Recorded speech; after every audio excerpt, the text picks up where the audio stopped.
VKB मराठीच्या दुपारच्या बातमीपत्रात आपले स्वागत आहे। सर्वप्रथम बघूया आजच्या ठळक घडामोडी।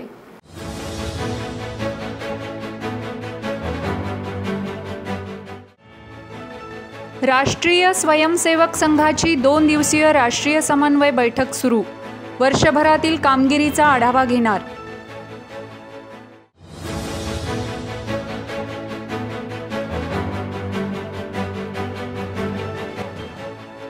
येणाऱ्या सर्व निवडणुका भाजप स्वबळावर लढणार। चंद्रकांत दादा पाटलांचे सूतोवाच।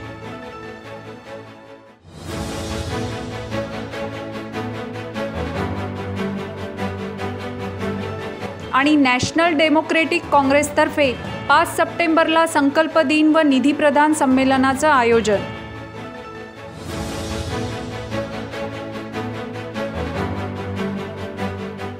आजच्या ठळक घडामोडींनंतर आता सविस्तर वृत्त। राष्ट्रीय स्वयंसेवक संघाची 2 दिवसीय समन्वय बैठक रेशीमबाग स्थित डॉक्टर हेडगेवार स्मृती मंदिर भवनात सुरू झाली आहे। या बैठकीची सुरुवातच देशातील राजकीय घडामोडींवरच्या चर्चेने झाली, ज्यात संघाच्या वरिष्ठांनी संघटन प्रमुखांना मार्गदर्शन केले तसेच त्यांच्याकडून सल्लाही घेतला। शुक्रवारला राष्ट्रीय स्वयंसंघाची बैठक सुरू झाली, मात्र संघाने ही बैठक अत्यंत गोपनीय ठेवली होती। बैठक सुरू असताना बैठकीत सहभागी सर्व प्रतिनिधींना आपापले मोबाईल बंद करायला सांगितले होते। या बैठकीत यावर्षी देशात होणाऱ्या 5 राज्यातील विधानसभा निवडणुकांवर चर्चा झाल्याची शक्यता वर्तवण्यात येत आहे। ही बैठक रात्री 9 वाजेपर्यंत चालली। मिळालेल्या माहितीनुसार या बैठकीत विविध संघटन प्रमुखांशी स्वतंत्ररित्या चर्चाही करण्यात आली। या बैठकीचं मार्गदर्शन सरसंघचालक डॉक्टर मोहन भागवत, सरकार्यवाहक दत्तात्रय होसबळे, माजी सरकार्यवाहक भैयाजी जोशी यांच्या व्यतिरिक्त 5 सहसरकार्यवाहक करणार आहेत। संघाचे अखिल भारतीय प्रचार प्रमुख सुनील आंबेकर सुद्धा संघटनेच्या प्रतिनिधींशी समन्वय साधून आहेत। 4 सप्टेंबरला सर्व संघटनांच्या कार्याचा आढावा घेण्यात येणार असून भाजपाचे काही वरिष्ठ नेतेही या बैठकीला हजेरी लावण्याची शक्यता आहे। तसेच संघटन प्रमुखांद्वारे करण्यात येणाऱ्या कार्यांमध्ये येणाऱ्या अडचणी व त्यांच्यावरचे उपाय यावरही चर्चा करण्यात येणार असल्याची माहिती मिळाली आहे। भारतीय जनता पार्टी येणाऱ्या सर्व निवडणूक स्वतःच्या बळावर लढणार असून भाजपच्या कार्यकर्त्यांमध्ये उत्साह आहे, असे भाजपचे प्रदेशाध्यक्ष चंद्रकांत दादा पाटील यांनी बुलढाणा येथे पत्रकार परिषदेत सांगितले। तसेच विधानसभामध्ये भाजपची ज्या प्रकारे फसवणूक झाली होती त्यानंतर भाजप कोणासोबतही युती करण्यात इच्छुक नसून स्वबळावर लढायला तयार आहे, असेही चंद्रकांत दादा पाटील यांनी यावेळी सांगितले। भाजपचा फील्ड मधला स्थानिक लेवलचा कार्यकर्ता बिलकुल संभ्रमात नाही। त्याला स्पष्टता आहे की भारतीय जनता पार्टीला एकट्याला लढायचं आहे। समोर कितीही जण एकत्र येऊ देत, भारतीय जनता पार्टीचा कार्यकर्ता घाबरत नाही। आज भर पावसामध्ये आलेली ही संख्या आपल्याला लक्षात येईल की कार्यकर्त्यांमध्ये आणि सर्वसामान्य नागरिकांमध्ये उत्साही आहे, द्वेष आहे। ज्या प्रकारे भारतीय जनता पार्टी विधानसभा निवडणुकीनंतर फसवली गेली, आता आम्हाला कोणी पायघड्या जरी घातल्या तरी कोणावर युती करायची नाही। आगामी निवडणुका स्वबळावर असतील। आगामी सगळ्या निवडणुका, नगरपालिका, पंचायत समित्या, जिल्हा परिषद, महानगरपालिका, विधानसभा, लोकसभा या सर्व निवडणुका बीजेपी स्वतःच्या ताकदीवर लढेल आणि स्वतःच्या ताकदीवर जिंकेल सुद्धा। अंबाझरी पोलिसांनी तक्रार दाखल झाल्यानंतर 3 तासांच्या आत एका दुचाकी वाहन चोराला अटक करून त्याच्यापासून वाहन जप्त केले। आरोपीचं नाव मुकेश शरणागते असं असून तो गणेशनगर दाभा येथील रहिवासी आहे। मिळालेल्या माहितीनुसार त्रिमूर्तीनगर येथील रहिवासी मुकुंद किसनराव चौरे यांनी गुरुवारी 2 सप्टेंबरला आपले दुचाकी वाहन रविनगर चौकातील दंदे हॉस्पिटल समोर उभे केले होते। दुचाकीचं हँडल लॉक करून ते आपल्या कामानिमित्त निघून गेले। रात्री 9:30च्या जवळपास ते दुचाकी जिथे लावली होती तिथे आले असता त्यांना आपली गाडी जागेवर नसल्याचं लक्षात आलं। मुकुंद यांनी शुक्रवारी दुपारी 1:30 वाजता अंबाझरी पोलीस ठाण्यात आपली दुचाकी चोरी गेल्याची तक्रार दाखल केली। तक्रार दाखल होताच PI अशोक बागुल यांनी आपले तपासाचे वेगचक्र फिरवले असता CCTV फुटेजमध्ये आरोपी मुकेश त्यांना वाहन चोरी करताना दिसला। त्यांनी तत्काळ CCTV फुटेजच्या आधारे आरोपी मुकेशला आपल्या ताब्यात घेतले व त्याच्याजवळून चोरी केलेले वाहनही हस्तगत केले। विशेष म्हणजे आरोपी मुकेश याचे वडील सेवानिवृत्त पोलीस कर्मचारी असून त्याचा एक भाऊही महाराष्ट्र पोलीसमध्ये कार्यरत आहे। काल रोजी आमच्याकडे इथं दंडे हॉस्पिटल आहे त्याच्या समोरून एक स्प्लेंडर चोरीला गेल्याची फिर्याद आली आमच्याकडे आणि जसं ती फिर्याद आली तसं आम्ही CCTV फुटेज आणि बाकीचं ट्रॅडिशनल आणि सगळं त्याचे काही टेक्नॉलॉजीचा वापर करून जे पोलिसिंग करू शकतो ते केलं आणि विदिन शॉर्टेस्ट पॉसिबल टाईम आम्ही आरोपीला पकडलं. मुद्देमाला सहित मुकुंद किसनराव चौरे असं ते आरोपीचं नाव आहे. त्याच्याकडून ती चोरीला गेलेली गाडी जप्त करण्यात आलेली असून त्याची अटक करून पोलीस कस्टडी रिमांड घेण्यात आलेली आहे. 7 तारखेपर्यंत त्याची कस्टडी मिळालेली आहे. त्याच्यामध्ये विचारपूस करून त्याने कसा गुन्हा केला, काय केला, इतरही काही गुन्ह्यामध्ये सहभाग आहे का याचं इंट्रोगेशन करून योग्य तो तपास करण्यात येईल. ही कारवाई आमचे ACP आदरणीय श्री अमतेश कुमार सर, आमच्या DCP श्रीमती विनीता साहू मॅडम यांच्या मार्गदर्शनाखाली आमची टीम API कपूर, आमचे दीपक अवचट, योगीराज, विजय, सतीश आणि दिनेश यांच्या टीमने केलेली आहे आणि वरिष्ठांच्या मार्गदर्शनाखाली तपास चालू आहे. नागपुरात 5 सप्टेंबर रोजी नॅशनल डेमोक्रेटिक काँग्रेसतर्फे संकल्प दिन व निधी प्रदान संमेलनाचं आयोजन करण्यात येणार आहे. आमदार निवास इथे होणाऱ्या नॅशनल डेमोक्रेटिक काँग्रेसच्या या कार्यक्रमाची माहिती शुक्रवारी NDCचे राष्ट्रीय अध्यक्ष ॲडव्होकेट धनंजय वंजारी यांनी पत्रपरिषदेत दिली.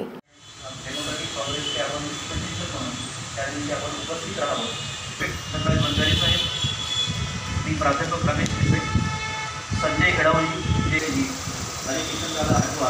मदन नागपुरेजी आणि या नवीन नॅशनल डेमोक्रेटिक काँग्रेसचा नेमकं ध्येय धोरण काय आहे त्या साहेबांना विनंती करत होतो की पत्रकार बंधूंना आपण ॲड्रेस करा.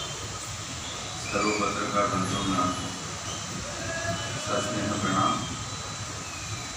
नॅशनल डेमोक्रेटिक काँग्रेस OBC दल बांधव जे उपेक्षित आहे त्यांच्यामुळे निर्माण झाला.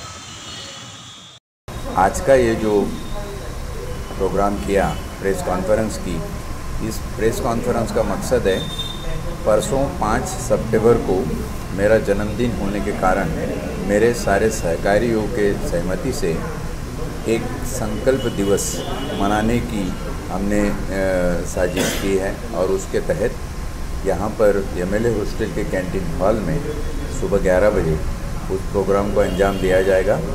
मैंने सबको, सारे पत्रकार बांधवों को न्योता देने के लिए आज ये पत्रकार परिषद करी है. और जो हमारी पार्टी फॉर्म हुई है, ये पार्टी भले ही नई है लेकिन यहाँ पर OBC का कोई भी प्रस्तापित जो पक्ष है वो बचा नहीं और इसके लिए OBC के जो प्रॉब्लम दिन ब दिन बढ़ रहे हैं, OBC के साथ जो OBC तर बांधव हमारे हैं, SC/ST बांधव हैं, आदिवासी है, मुस्लिम्स है, अल्पसंख्याक है, कुंवारी समाज के लोग हैं, विभिन्न जातियों में बटे हुए लोग हैं, विमुक्त जाति के लोग हैं, VJNT DTNT के लोग हैं. इन सब का अगर आपने एक तरीके से ब्यौरा लिया तो पूरे देश में हम लोग बहुसंख्य है और बहुसंख्यवाद के तहत बहुसंख्य ही राजकीय सत्ता में होने चाहिए. लेकिन चित्र विपरीत है. बहुसंख्य को अपने साथ में गुलाम की तहत रखकर जो सत्ताधीश बने हुए हैं वो सत्ताधीश OBC और OBC तर लोगों के भला चाहने वाले नहीं हैं. बोलने के लिए एक बात है लेकिन पॉलिटिक्स भीतर से दूसरा किया जाता है. इससे रास्ता क्या निकलेगा कि OBC और OBC तर बहनों भाइयों का अपना एक स्वतंत्र रूप से राजकीय अस्तित्व होना समय की पुकार है. और ये समय की आवाज़ को सुनते हुए हमने इस पक्ष की स्थापना की. आने वाले 5 तारीख को, परसों 5 सितंबर 2021 को हम लोग संकल्प दिवस और निधी संकलन, निधी प्रदान दिन के तहत इसको मना रहे हैं. काही राज्यातील शाळा सुरू झाल्या असून महाराष्ट्रातील शाळा कधी सुरू होणार असा प्रश्न पालकांद्वारे विचारला जात असून राज्य सरकार शाळा सुरू करण्याबाबत इतकं उदासीन का आहे असा प्रश्न पालकांना पडला आहे. उत्तर प्रदेश, छत्तीसगड, तेलंगणा, मध्य प्रदेश आणि राजस्थानातील शाळा सुरू करण्यात आल्या असून महाराष्ट्रातील शाळा कधी सुरू होणार असा प्रश्न पालक वर्गातून विचारण्यात येत आहे. 18 महिन्यांपासून विद्यार्थ्यांचा शैक्षणिक वनवास सुरू असून विद्यार्थ्यांचं भविष्य खराब होत आहे. योग्य ते नियोजन करून कोरोनाच्या सर्व नियमांचे पालन करून राज्य सरकारने शाळा सुरू कराव्या अशी मागणी पालकवर्गातून होत असून राज्याची शिक्षण व्यवस्था नियोजन शून्य असल्याचं दिसून येत आहे असं पालकांचं म्हणणं आहे। इथे मंदिरांसाठी आंदोलन करण्यात येतंय, मात्र शाळा सुरू करण्यासाठी कुठलेही आंदोलन का करण्यात येत नाही असा संतप्त सवालही पालकवर्ग विचारत आहेत। नमस्कार, मैं Sachin Pandey Guru Nanak higher secondary school GTB Nagar में शिक्षक हूँ। एकदम सही सवाल आपने पूछा कि महाराष्ट्र में स्कूल नहीं चालू हो रहे हैं, जबकि आज ही तमिलनाडु में स्कूल स्टार्ट हुआ। उससे पहले देश की राजधानी जो है दिल्ली, वहाँ पे भी स्कूल शुरू हो गए हैं। यूपी में, पश्चिम बंगाल में, राजस्थान में भी स्कूल चालू हैं, तो महाराष्ट्र में क्यों नहीं शुरू हो रहे हैं? 18 महीने से बच्चे जो हैं उनका शैक्षणिक वनवास चल रहा है। मैं राज्य सरकार से पूछना चाहता हूं कि बच्चों का शैक्षणिक वनवास कब खत्म होगा? आप कोरोना से डर के बच्चों का भविष्य खराब होगा। आप योग्य नियोजन करके कोरोना के सारे नियम को पालते हुए आप 50% क्षमता के साथ बच्चों को बुलाइए। और लेकिन ऐसा देखने में आ रहा है कि जो राज्य का जो शिक्षा विभाग है उसका नियोजन शून्य कारोबार है। इसी के कारण पूरे शिक्षा विभाग में अफरा तफरी मची हुई है। शैक्षणिक वर्ष शुरू हुए 3 महीने हो गए। 10वीं 12वीं के बच्चों को भी अभी एग्जैक्टली नहीं मालूम है कि उनका पेपर पैटर्न कैसे होने वाला है। ऑनलाइन एग्ज़ाम होगा कि ऑफलाइन एग्ज़ाम होगा, कोई भी नियोजन नहीं है सरकार की तरफ से। नियोजन शून्य कारोबार है। और फिर वो कहते हैं कि टास्क फोर्स होगा, टास्क फोर्स से बात करेंगे। ठीक है, आप कोरोना के नियम को पालते हुए जिस तरह से बाकी के संस्थान शुरू हुए, आप उसी तरह से स्कूल महाविद्यालय खोलने की तैयारी करिए। और मुझे तो सरकार की प्लानिंग पे हंसी आती है। जो सीनियर कॉलेज के बच्चे हैं जिनकी उम्र 18 साल के ऊपर है, उनको तो कोविड का वैक्सीनेशन एक आधा लग भी गया होगा। अब वो सरकार के पास कितना डेटा है वो सरकार को देखना है, लेकिन फिर भी सीनियर कॉलेज भी ऑफलाइन बंद है। तो सरकार की मंशा क्या है? बच्चों के भविष्य के साथ क्यों खिलवाड़ कर रहे हैं? अभी मैं आपको बता दूं, 1 महीना पहले SCRT ने, महाराष्ट्र राज्य शैक्षणिक संशोधन परिषद ने एक सर्वे किया ऑनलाइन, और वहाँ पे 2.5 लाख लोगों ने उस सर्वे में भाग लिया। और उसमें ये राय थी, 78% बच्चों के माता पिता का ये राय था की ऑफलाइन स्कूल जल्दी से जल्दी चालू होना चाहिए। वेळ झाली एका छोट्याशा ब्रेकची, भेटूया ब्रेक नंतर। बाय। सब जानना चाहते हैं मेरा फेवरेट कलर, मेरा फेवरेट डेस्टिनेशन, मेरी फेवरेट डिश, पर कोई ये नहीं पूछता कि फेवरेट डिश मैं बनाती कैसे हूँ।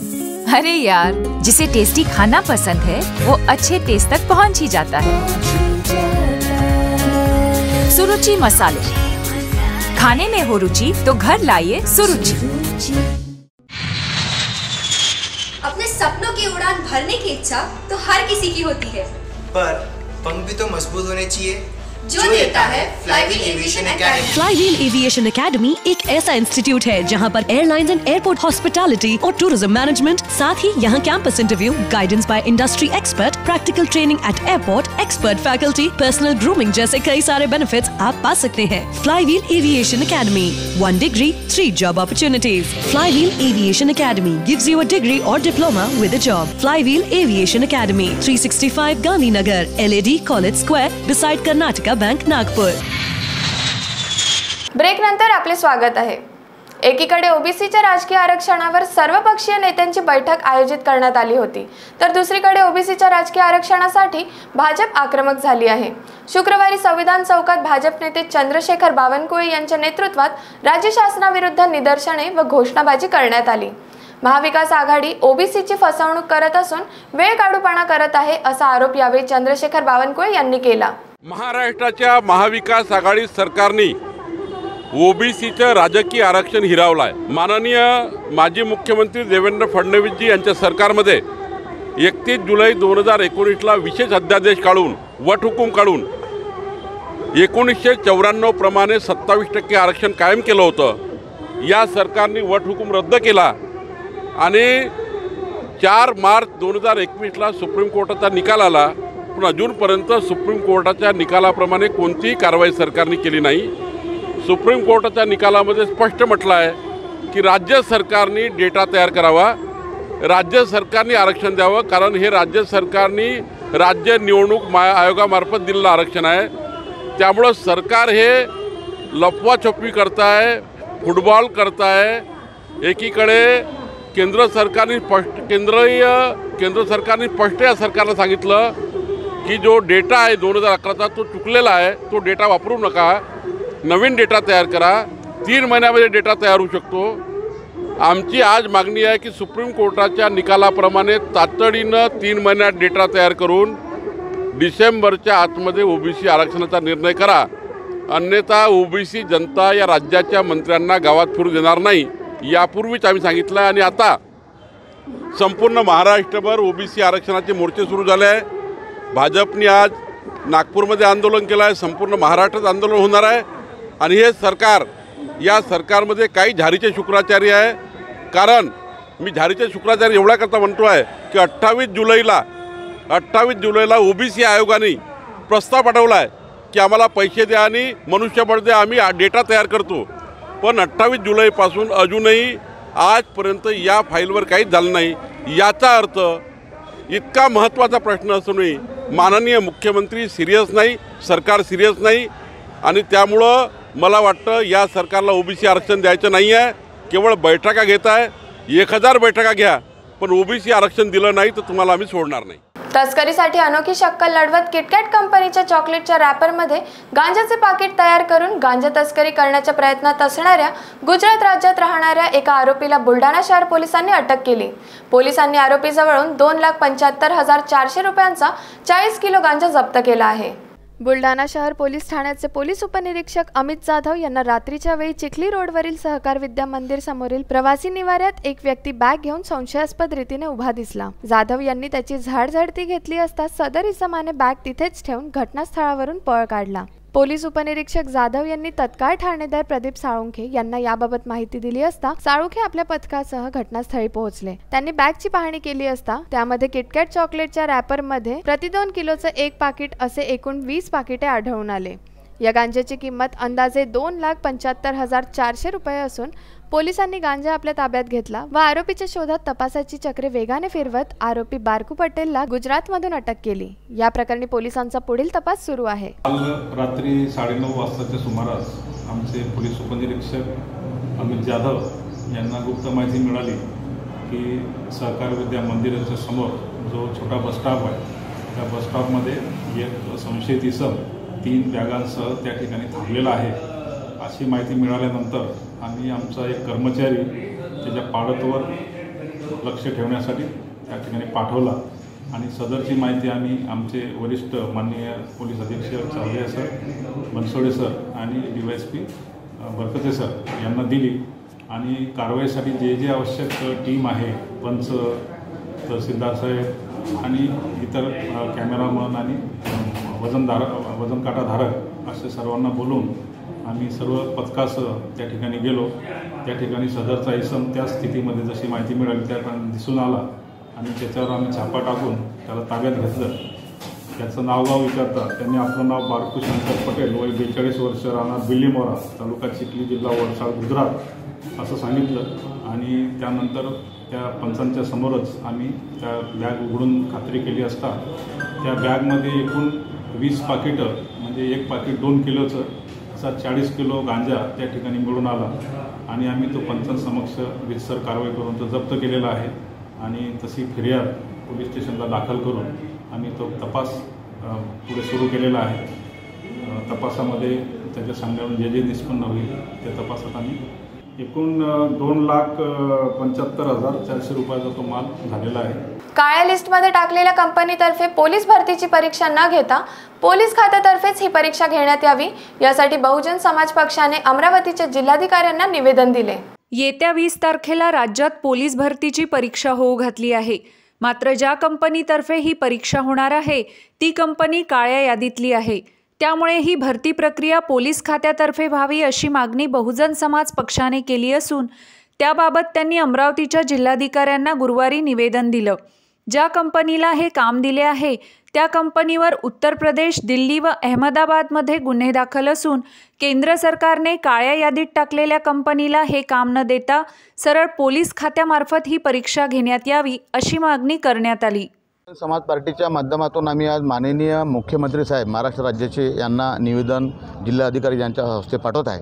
विषय फार गंभीर आहे, फारच गंभीर आहे की येणाऱ्या 20 तारखेला महाराष्ट्र राज्याने एक्झाम घेत आहे पोलीस खात्याची, आणि ती पोलीस खात्याची एक्झाम म्हणजे एका कंपनीमार्फत देत आहे आणि त्या कंपनीवर 4ही कंपनीवर उत्तर प्रदेश, दिल्ली, इलाहाबादमध्ये गुन्हे दाखल झाले आणि त्या कंपनींना काळ्या लिस्टमध्ये टाकलं। आमची अशी बहुजन समाज पार्टीच्या माध्यमातून प्रामाणिकपणे मागणी आहे की पोलीस खात्याच्या मार्फत ही एक्झाम व्हायला पाहिजे, काऊन की या कंपनीने येत्या आरोग्य याच्यामध्ये घोटाळा केला, त्यानंतर MIDCच्या संदर्भामध्ये घोटाळा केला आणि ह्या कंपनीवर काळ्या यादीमध्ये यांना लिस्टमध्ये टाकलं आणि 10 लाख रुपयाचा दंड उत्तर प्रदेश सरकारने दिलेला आहे। म्हणून आमची अशी मागणी आहे की गोरगरीब जनता हा गोरगरीब कुठल्या कंपन्या ही आहे मार्सस ऑप्टिक लिमिटेड कंपनी, ह्या कंपनी आहे आणि हे 4 कंपन्या महाराष्ट्र राज्यामध्ये आलेल्या आहेत, नवीन कंपन्या 4, आणि त्याच्यावर गुन्हे दाखल झाले, काळ्या यादीमध्ये त्यांना टाकण्यात गेलं आणि 10 लाख रुपयाचा दंड त्यांना ठोकण्यात आलं। तर आमची अशी प्रामाणिकपणे इच्छा आहे की आतापर्यंत सेवेमध्ये पोलीस खात्यानेच ही जी भरती घेतली, म्हणजे पोलीस खात्याचं एकदम पारदर्शक काम आहे आणि कंपनीकडे अगर जाईल तो गरीब जो विद्यार्थी जो आहे त्याचं मरण होईल, तो भरतीची वाट पाहत आहे, एवढा वर्ष झाले भरतीला घेतली नाही, भरतीची वाट पाहत आहे आणि कंपनीचे जे लोक जे असतील, ते दलाल जे लोक जे असतील त्याच्यामार्फत बोली लावण्यात जाईल आणि गरीब हा गरीबच राहील, याला पोलीस सेवेमध्ये कधी हा मरेपर्यंत लागणार नाही। म्हणून आमची मागणी अशी राहील बहुजन समाज पार्टीच्या संपूर्ण कार्यकर्त्याच्या वतीने, शहराच्या वतीने, की हे निवेदन माननीय मुख्यमंत्री साहेबांनी याच्यावर तात्काळ निर्णय घ्यावा आणि ही जी भरती जी आहे ही भरती पोलीस खात्याला सोपवण्यात यावी, ही आमची प्रामाणिकपणे मागणी आहे बहुजन समाज पार्टीच्या। कोरोना काळात कंत्राटी आरोग्य कर्मचाऱ्यांनी आपला जीव धोक्यात घालून अनेक रुग्णांचे प्राण वाचवले। काही कर्मचाऱ्यांचा तर सेवा देताना मृत्यू देखील झाला। मात्र शासनाने 527 कंत्राटी कर्मचाऱ्यांना सेवेतून कार्यमुक्त केल्यामुळे सर्व कर्मचारी बेरोजगार झाले असून त्यांच्यावर उपासमारीची वेळ आली आहे। या सर्व कर्मचाऱ्यांनी जिल्हा आरोग्य अधिकारी व जिल्हाधिकाऱ्यांना निवेदन देऊन आपल्याला पुन्हा सेवेत सामावून घ्यावे अशी मागणी केली। मी संगीता पराड ANM कंत्राटी या पदावर काम करत असून आज शासनानं माननीय आयुक्त साहेबांनी जो आमच्या विरुद्ध निर्णय घेतलेला आहे त्यात आमच्या कुटुंबाचा किंवा आमच्या घरातील सदस्याचा कोणताही विचार न करता त्यांच्यावर उपासमारीची वेळ आणलेली आहे आणि हा निर्णय अतिशय कठोर असून त्यामागचा उद्देश आम्हाला अजूनही कळलेला नाही आणि याचा प्रायश्चित्त आमच्याबरोबरच आमचे कुटुंबही भोगणार आहे। महाराष्ट्रातील 597 ANM कंत्राटी ANM यांना माननीय आयुक्त साहेबांनी सेवा समाप्तीचे आदेश दिलेले आहेत आणि या सेवा समाप्तीचे आदेश हे 31 जुलैलाच संपुष्टात आणण्याचे सांगितलेले आहे। तरी पण माननीय आयुक्त आणि सर्व महाराष्ट्र शासनाला माझी अशी विनंती आहे, एक ANM म्हणून आज 0 डिलिव्हरीचं टार्गेट आमचं 0 डिलिव्हरी त्यांनी दाखवल्या, पण त्याच्या मागं कारण काय होतं, कुठं बिल्डिंग नव्हती, कुठं बिल्डिंग दुरुस्ती नव्हती, तर कुठं सुविधा नव्हत्या आणि कोविड-19च्या काळात जर आम्ही तिथं डिलिव्हरी करायची तर कशी करायची, मग तिकडूनही आम्हाला प्रॉब्लेम झाले असते, वरिष्ठांचाही दबाव असतो, तशा गाईडलाईनही आम्हाला होत्या की उपकेंद्र स्तरावर तुम्ही डिलिव्हरी करू नका आणि त्याच काळातील हा जो रिपोर्ट आहे 0 डिलिव्हरीचा, त्याच काळातील रिपोर्ट हा शासनानं काढून तसे आदेश दिलेले आहेत आम्हाला काढून टाकण्याचे। तर आमचा एकदा तरी विचार करावा आणि पुन्हाच एकदा आम्हाला परत सेवा करण्याची संधी द्यावी अशी माननीय महाराष्ट्र शासन आणि आयुक्त साहेबांना आमची विनंती आहे। आज आम्ही बुलढाणा येथे सगळ्या जिल्हा परिषदला जमलो आणि विनंती म्हणून एक निवेदन देत आहोत। जर विचार झाला आमचा तर आमच्या कुटुंबावर उघड्यावर राहण्याची किंवा उपाशी राहण्याची वेळ येणार नाही। तर माननीय सर्वांना माझी विनंती आहे की एकदा आम्हाला परत एकदा चान्स द्या आणि खरोखरच आमच्या ज्या मुली आहेत ANM खूप बिकट परिस्थिती आहे, 15-15 वर्ष आम्ही इथं काम केलेलं आहे आणि त्या कामाशी एवढं आम्ही स्वतःला बांधून घेतलेलं आहे की आज जेव्हापासून हे पत्र पडलेलं आहे शुक्रवारपासून, त्या दिवसापासून माझ्या ज्या भगिनी आहेत त्या जेवलेल्या नाहीत, तर त्यांना कशाचंही भान राहिलेलं नाही, कोणी तर आत्महत्येचा विचार करत आहे। हे अशी जर वेळ आमच्यावर येत असेल तर हे शासन आणि प्रशासन यांना काय उपमा द्यावी यात हे आम्ही काहीच बोलू शकत नाही। कोरोना काळात भरपूर लोकांच्या नोकरी गेल्या, तसेच पिंपरी चिंचवड स्थायी एका दाम्पत्याची सुद्धा नोकरी पाहणी बंद झाल्यामुळे त्यांना आपल्या वृद्ध वडिलांना सांभाळणे कठीण जात होते। इच्छा नसतानाही आजोबांनी आपल्या मुलांची अशी परिस्थिती बघून वृद्धाश्रमात जायचा हट्ट केला आणि मुलाने पण जड हृदयाने त्यांना मातृसेवा आश्रमात आणले। बघूया मातृसेवामधील त्यांचा प्रवास। आजोबा मूळचे कर्नाटकचे असून सध्या ते अंथरुणाला खिळलेल्या परिस्थितीत आहे। घरी मुलाची कोरोनामुळे नोकरी गेली असता मुलाला त्रास नको व्हायला म्हणून त्यांनी वृद्धाश्रमात दाखल करायचा हट्ट केला। दाम्पत्याला आजोबांची सेवा करायची होती, पण परिस्थितीला हात टेकून त्यांनी आजोबांना मातृसेवा वृद्धाश्रमात आणून सोडले। तिथे आता त्यांची नीट काळजी सुद्धा घेतल्या जात आहे। त्यांच्या मुलाने आपल्या संस्थेमध्ये त्यांना आणलेलं आहे। त्यांची मानसिक तयारी नव्हती की त्यांना संस्थेत ठेवावं, त्यांची पूर्णपणे इच्छा होती की आपल्याकडून त्यांची सेवा घडावी, पण कोरोनाच्या काळामुळे आर्थिक परिस्थितीचं त्यांच्यावरती ओझं होतं आणि त्यासाठी त्यांनी आपल्या संस्थेत आणलेलं आहे। आणि ती जबाबदारी संस्थेचे संस्थापक सुहास गोडसे व मी मुलगी त्यांची संस्कृती गोडसे आम्ही पूर्ण स्वीकारलेली आहे आणि ती आम्ही नक्कीच यशस्वीरित्या पार पाडू, कारण आपल्या सगळ्यांना माहीत आहे की चांगल्या चांगल्या लोकांच्याही नोकऱ्या कोरोनाच्या काळात दगावल्या गेल्या आहेत। तर त्यांना आता त्यांचं पूर्ण बेडरिडन आहेत, म्हणजे अंथरुणाला खिळलेले जे वृद्ध आपण म्हणतो त्यांची अवस्था तशी आहे। तर त्यांना आता घरी कोणी करणारं नाही आणि आर्थिक परिस्थितीही नाही की ते घरी माणसं ठेवू शकतील। तर अशा काळात आपण त्यांची मदत करणं एक आपलं कर्तव्य आहे। त्यांनी ते आपण म्हणतो की करून जावे असेही काही दुनियेतून या जाताना, गहीवर यावा जगास साऱ्या निरोप शेवटचा देताना। करून जावे असेही काही दुनियातून या जाताना, गहीवर यावा जगास साऱ्या निरोप शेवटचा देताना। ही म्हण मातृसेवा निवास केंद्राच्या डॉक्टरांनी म्हणताना म्हटले की वृद्ध लोकांची सेवा करणे आपले कर्तव्य आहे आणि मी तेच करते आहे। तर आता बीकेबी मराठी न्यूज मध्ये एवढंच। पुन्हा भेटूया काही नवीन घडामोडींसह। बघत राहा बीकेबी न्यूज। नमस्कार।